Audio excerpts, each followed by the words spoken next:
You're jetting off abroad for vacation and you call yourself a wife? You must be joking. But it's not a vacation. I'm attending a wedding ceremony. Shut up. You're married. You shouldn't leave the house. Do you want to get a divorce? The person relentlessly railing at me is none other than my husband. Since when? When did my gentleman turn into a guy like this? Being restricted even from attending my best friend's wedding feels like being a slave. With a life like this, I had reached my limit. Look forward to it, okay? I'll send you straight to hell in no time.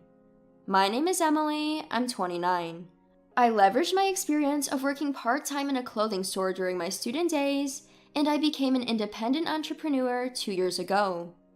I opened an online boutique that sells clothes and accessories. A little before starting my own line, I married my boyfriend Nick. It was thanks to him that I was able to start my own business.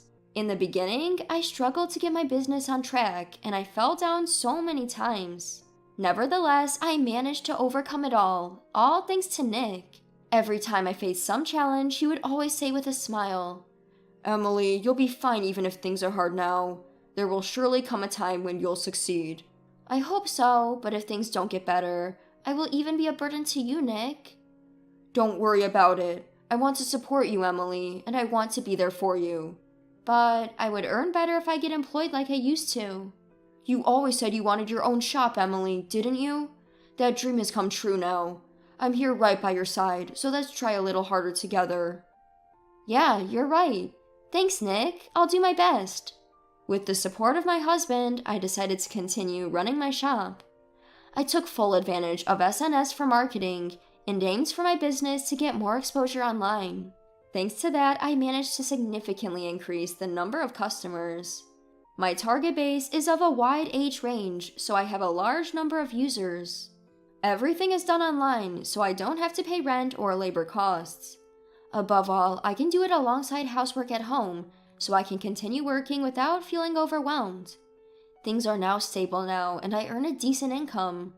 Although my business took off, there was one thing bothering me. It was that my husband was becoming more and more indifferent towards me, day by day. As my business did better, I felt his words and actions becoming colder.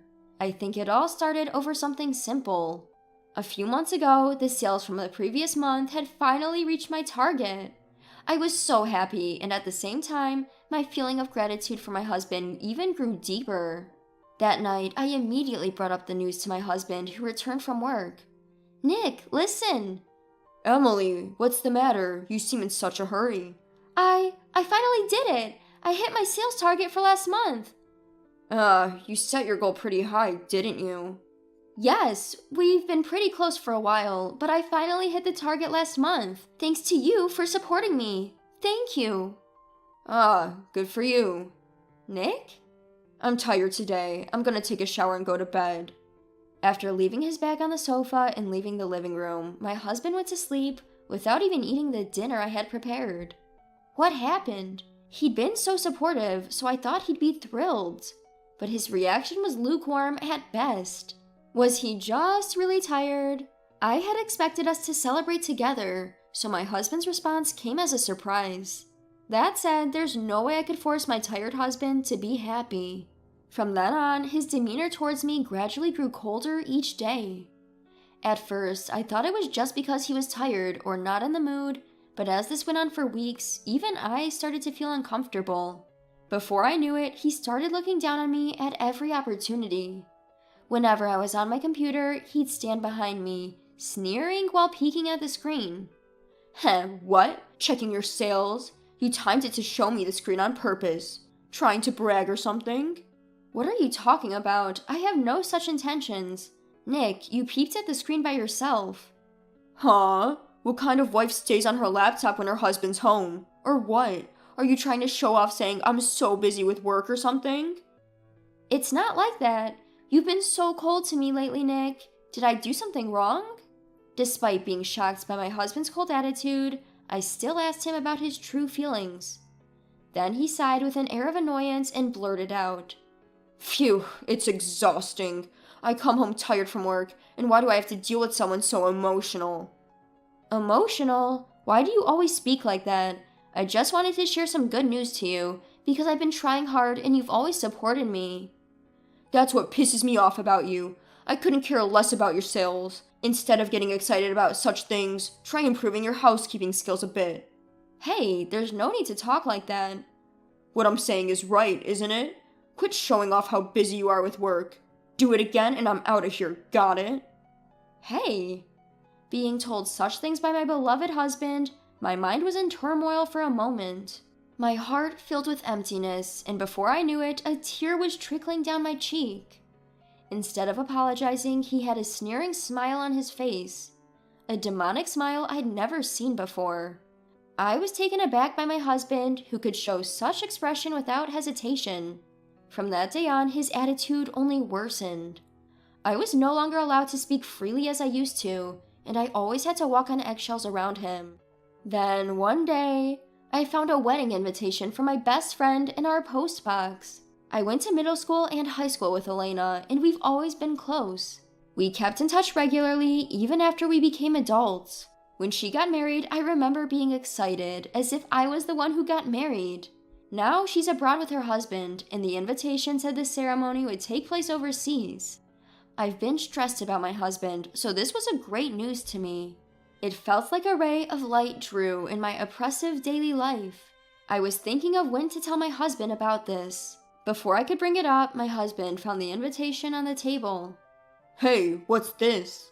He read through the invitation and he approached me with a clearly sour expression. What do you mean? It's clearly a wedding invitation. It's from my best friend Elena. But this is taking place abroad. You're not going, right? Huh? Of course I'm going. As I said that, my husband slammed his hand on the table with a devilish look on his face. He let out a deep voice I've never heard before. You've got to be kidding me. While I'm working my butt off day in, day out, you're just lounging around at home on the computer, and you're planning on skipping housework again just because of a wedding? No, you've got it wrong. That's not it. I just want to attend Elena's wedding. Shut up. We're married. You shouldn't leave the house. Do you want to get a divorce? Being so casually threatened with divorce, I froze on the spot. He continued his tirade mercilessly. I feel bad for your best friend too. You're only using her wedding as an excuse to leave home and not to celebrate her marriage. What are you saying? It's my best friend's wedding. I'm attending only because I want to celebrate it.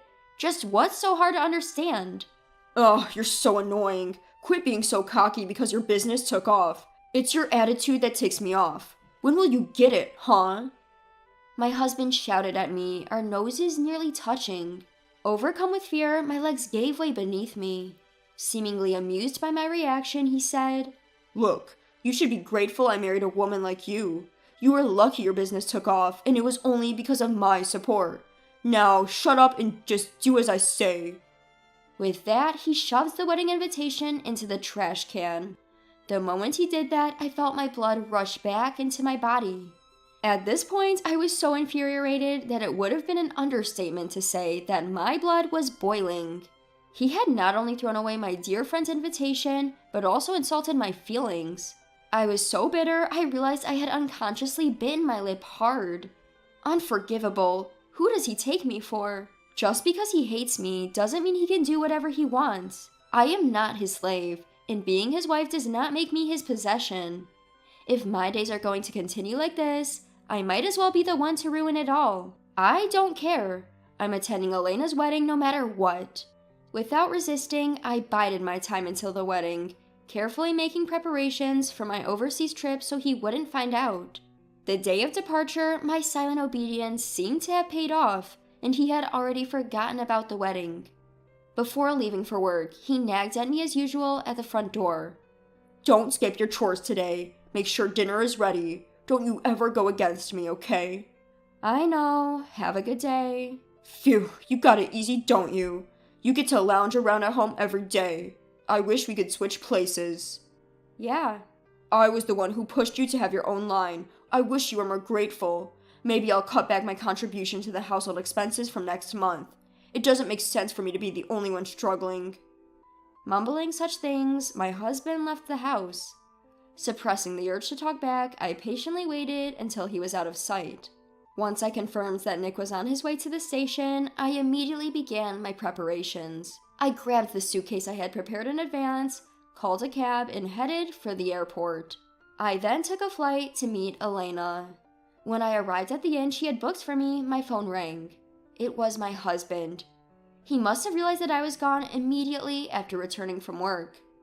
As soon as I picked up the call, he began to yell. Hey, Emily, where are you without even having dinner ready?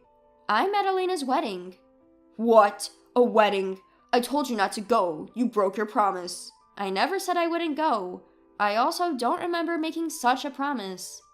Don't mess with me. I've disciplined you over and over to not leave home. You're my wife after all. Disciplined? What are you talking about? That's just you forcing me to put up with your selfish expectations. Perhaps angered by my defiant attitude, he yelled. That's it, we're getting a divorce. Look, if you don't want that, come back home now. Got it? Without waiting for my response, he hung up the phone. No matter what he says, I don't care, because my mind is already made up. After my best friend's wedding, I spent a full day sightseeing before returning to the States. I arrived home prepared to have a talk with my husband, but he was nowhere to be found. On the table was a divorce paper. He had already signed it, and that wasn't it. My computer for work was completely smashed, as if to make a statement. By leaving the divorce papers and breaking my computer, he was probably trying to get back at me. There's not a shred of love left for him and me. I signed the divorce papers on the table and packed my things into my suitcase again. I took the divorce paper and headed to my parents' house. On my way there, I stopped by the city hall and submitted my divorce paper. When I arrived at my parents' house, I told them everything that happened. My parents were surprised at first, but their faces hardened as they listened. If Nick were there, my father would have definitely punched him. As I was relaxing at my parents' house, which I hadn't visited for a long time, my phone rang. It was a call from my husband. I didn't expect him to call this soon. I answered the phone without flinching. Hello? It's been a while, Emily. You're back in the country, huh? I got back today. So what? You're cold, huh? Oh, maybe you were shocked that I filed for divorce, huh? Ha ha. Huh? My husband seems to think I'm grieving. He continued in a condescending tone, which was noticeable even over the phone. Relax, I'm not serious either. I just wanted you to reflect on yourself, so I gave you a little scare. Reflect on myself? What for? You went abroad without my permission and had the time of your life. Had the time of my life? I just attended Elena's wedding. Tuh, you're so persistent. That's what I mean by having the time of your life. Leaving your husband behind, abandoning your housework, and going on an overseas trip. You're disqualified as a wife, you little chick. Enough already. Who do you think you are?